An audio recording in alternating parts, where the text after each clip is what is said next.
ঢং দেখে আর বাকি নেই। এ মাছ খাই না, ও মাছ খাই না, আমি তো বাপু যা পাই সবই খেয়ে ফেলি।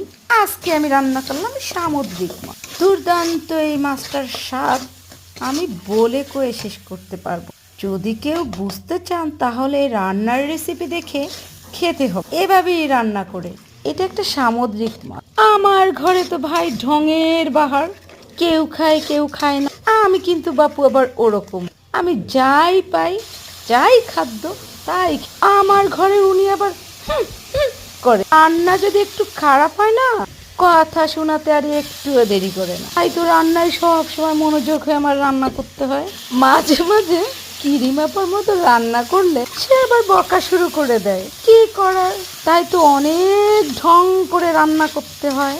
এই ভিডিওটা দেখে আপনারা অনেক রান্না শিখে যাবেন আর খেতে খেতে মোটা হয়ে যাবেন।